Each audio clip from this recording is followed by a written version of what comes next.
BJP media कह रही है कि केंद्र सरकार के प्रस्ताव के बाद भी किसान आंदोलन क्यों कर रहे हैं, जब भाजपा प्रवक्ता से लेकर कृषि मंत्री, प्रधानमंत्री हर कोई कह रहा है कि एमएसपी जारी था, एमएसपी जारी है, एमएसपी जारी रहेगा, तो फिर विपक्ष किसानों को क्यों गुमराह कर रहा है।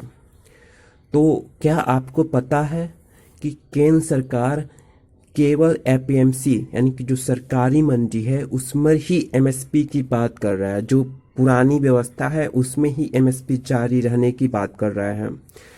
कोई भी केंद्र सरकार या प्रधानमंत्री ये नहीं कह रहे हैं कि जो प्राइवेट मंडियां बनाए जा रहा है क्या वहाँ भी एमएसपी की गारंटी रहेगी, या वहाँ पे भी एमएसपी की व्यवस्था रहेगी, या वहाँ पर व्यापारियों को मन मर्जी छूट रहेगा कि वह किसी भी दाम में औने पौने दाम पर किसानों से खरीदी कर चले जाएं। दोस्तों, अब यहाँ पर कुछ लोग ये कहेंगे कि वहाँ पे प्राइवेट मंडियों में तो अधिकतम मूल्य मिलेगा किसानों को। अरे तो अधिकतम मूल्य मिले, 1.5 मूल्य मिले, 5 गुना मूल्य मिले, 5 गुना दाम मिले, उससे मतलब नहीं है। एमएसपी का मतलब होता है न्यूनतम दाम, न्यूनतम, कम से कम, मिनिमम। तो ऐसी सरकार नियम बनाए कि कोई सरकारी मंडी, प्राइवेट मंडी या कहीं पे भी कोई भी अंबानी, अडानी या भारतेंदु कोई भी अगर किसानों से कुछ खरीदता है तो कम से कम एमएसपी यानी कि न्यूनतम मूल्य, जो न्यूनतम मूल्य है, मिनिमम प्राइस देगा ही देगा। उससे कम में कोई किसानों से खरीदी नहीं कर सकता है। और ये पैसा सरकार को नहीं बल्कि खरीदी करने वाले को देना होगा। तो फिर केंद्र सरकार को इससे क्या दिक्कत हो रही है, मुझे ये समझ नहीं आ रहा है।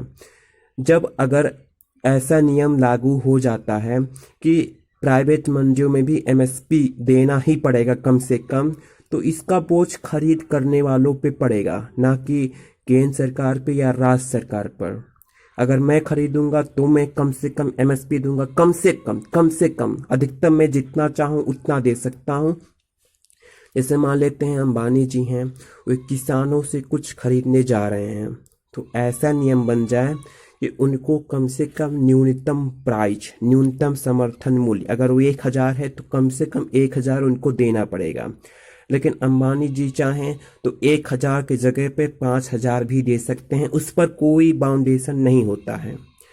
जैसे कि एक नियम होता है कि कोई भी दुकानदार एमआरपी से ऊपर पर कुछ नहीं बेच सकता है।